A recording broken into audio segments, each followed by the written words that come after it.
Hello gentle viewers, I'm George from Ireland, and this is going to be a poem which was inspired by the muse you can see behind me, Eton College. I'm not sure it's composed here, but the title does say it's related to a view of the school of the poet.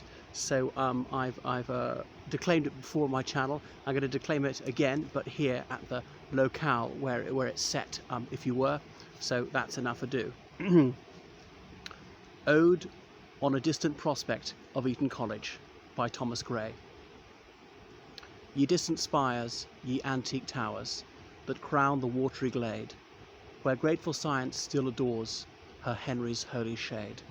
And ye that from the stately brow of Windsor's heights the expanse below, of grove, of lawn, of mead survey, whose turf, whose shade, whose flowers among, wanders the hoary Thames along his silver winding way. Ah, happy hills, our pleasing shade, our fields beloved in vain, where once my careless childhood strayed, a stranger yet to pain.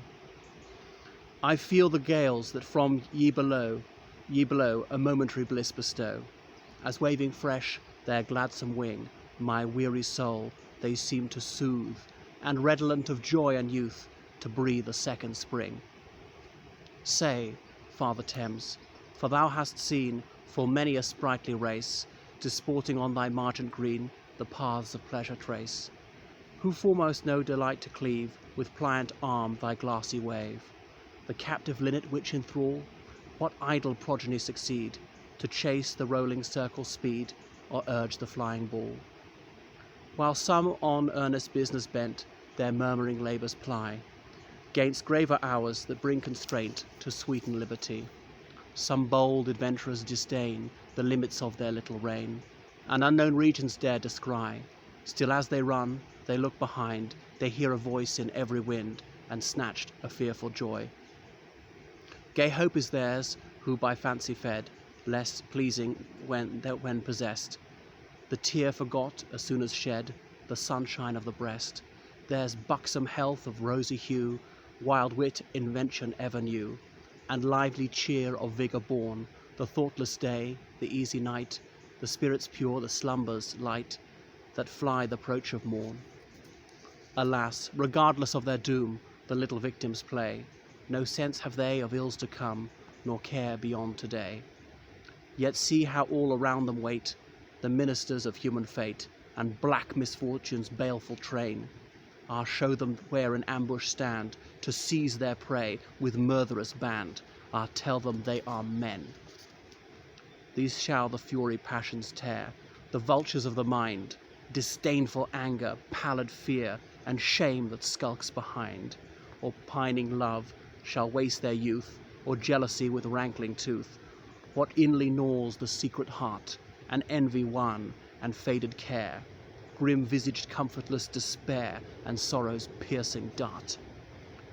Ambition shall tempt to rise, then whirl the wretch from high, to bitter scorn a sacrifice of grinning infamy. At the stings of falsehood those who try, the hard unkindness altered eye, that mocks the tear it forced to flow, and keen remorse with blood defiled, the moody madness laughing wild amidst severest woe. Lo, in the veil of tears beneath, the grisly troop are seen, the painful family of death, more hideous than their queen. This racks the joints, this fires the veins, and every labouring sinew strains those in the deeper vitals rage. Lo, poverty to fill the band that numbs the soul with icy hand, and slow consuming age. To each his sufferings, all are men, condemned alike to groan, the tender for another's pain, the unfeeling for his own. Yet why should they know their fate, since sorrow never comes too late, and happiness too swiftly flies? Thought would destroy their paradise, no more where ignorance is bliss, 'tis folly to be wise. So that was Ode on a Distant Prospect of Eton College by Thomas Gray. So he was an Etonian here in the early 18th century. He composed this in the 1840s, one of the graveyard poets, composing probably just after the end of the Augustan age, marked by the death of Jonathan Swift, and the year before by Alexander Pope's death. So this wonderful tripod thing attached to a branch is working wonders. You can see Eton College Chapel to my rear, and we are indeed by the Thames. Maybe I'll show you that. So Thomas Gray, he was one of the graveyard poets, they called him, one of the most acclaimed poets of the mid 18th century. You can hear the chapel bell ringing out clear over. This is the exceptionally well-watered, verdurous marge of the Thames that he alluded to in his poem, Old Father Thames. There's an 8 behind me, an 8 meaning a river in the Thames, and only in the Thames, pronounced just like the number 8. So it can be spelled E-Y-O-T or A-I-T. I can't remember which 8 this is. I think it's Fellows 8, this one here.